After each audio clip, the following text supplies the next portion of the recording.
Hola, soy Luis Eduardo Ortiz Zúñiga. Este audio corresponde a la semana 3, lectura de la carta encíclica Veritatis Splendor de Juan Pablo II. Con los textos son la introducción del número 1 al 4 y el capítulo 1 del número 6 al 15.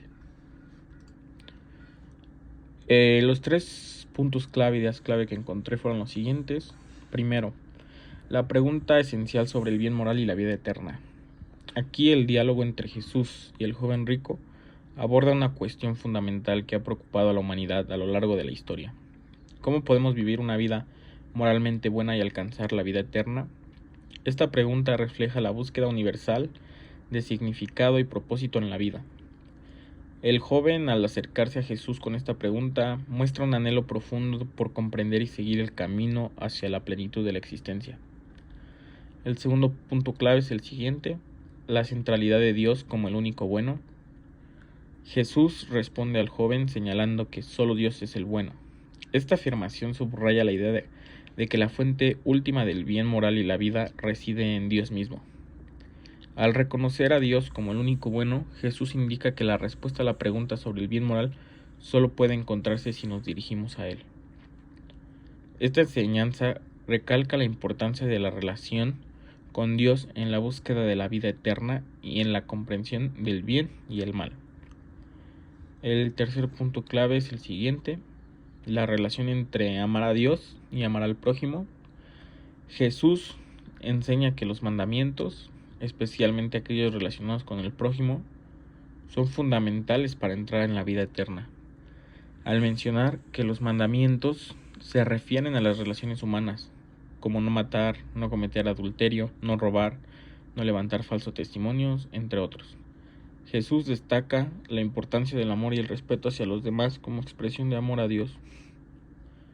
Esta conexión entre amar a Dios y amar al prójimo enfatiza la integridad de la moralidad cristiana y la necesidad de vivir en armonía con los mandamientos para alcanzar la plenitud en la vida eterna, ¿no? De la vida eterna. El punto de interés o el punto interesante para mí de la lectura fue la paradoja que existe del deseo de perfección, ¿no? Como la respuesta de Jesús al joven rico incluye la invitación a vender todas sus posesiones y seguirlo. Plantea una paradoja moral bastante intrigante. El joven había cumplido fielmente los mandamientos, pero Jesús le desafía a renunciar a sus riquezas para alcanzar la perfección. Esta paradoja resalta el conflicto entre la búsqueda de la perfección moral y los lazos terrenales, como la riqueza material. La historia invita a reflexionar sobre qué estamos dispuestos a sacrificar en búsqueda de la virtud y la vida eterna. El resumen es el siguiente: el diálogo entre Jesús y el joven rico, registrado en el Evangelio de Mateo, explora preguntas fundamentales sobre el bien moral y la vida eterna. El joven se acerca a Jesús con una pregunta crucial: Maestro, ¿qué he de hacer de bueno para conseguir la vida eterna? Mateo 19, versículo 16.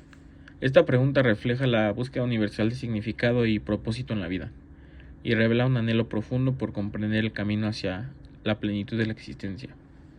La respuesta de Jesús es reveladora. Él señala que solo Dios es el único bueno, subrayando así la idea de que la fuente última del bien moral reside en Dios mismo. El reconocer a Dios como el único bueno es algo que Jesús nos indica que responde a la pregunta solo sobre el bien moral, y que solo el bien se puede encontrar si nos dirigimos a Dios. Esta enseñanza recalca la importancia de la relación con Dios en la búsqueda de la vida eterna y en la comprensión de lo que es bueno y lo que es malo. Jesús también destaca la relación entre el amor a Dios y el amor al prójimo, al mencionar los mandamientos que se refieren a nuestras interacciones con los demás, y cómo Jesús enfatiza la importancia del amor y el respeto hacia los demás como expresión de amor a Dios. Esta conexión entre amar a Dios y amar al prójimo subraya la integralidad de la moralidad cristiana y la necesidad de vivir en armonía con los mandamientos para alcanzar la vida eterna y la felicidad. Sin embargo, también la historia presenta una moral intrigante, digámoslo así, una paradoja. ya que pues, al invitar al joven rico a vender sus posesiones, es una dualidad que existe entre el ser humano, porque hay muchas personas que siguen los mandamientos, pero siguen sin liberarse completamente de este mundo temporal, no físico. Y Jesús, al desafiarlo a renunciar a sus riquezas para alcanzar la perfección, el joven entra en una paradoja, ya que es muy complicado para muchas personas deshacerse de estos bienes para poder encontrar a Dios. En resumen, el diálogo entre Jesús y el joven rico ofrece una visión profunda de la relación entre el bien moral y la vida eterna, destacando cómo el centro de todo es Dios y la fuente última del bien. También así la importancia de amar a Dios y amar al prójimo en la práctica normal hacia una vida moralmente buena. Muchas gracias.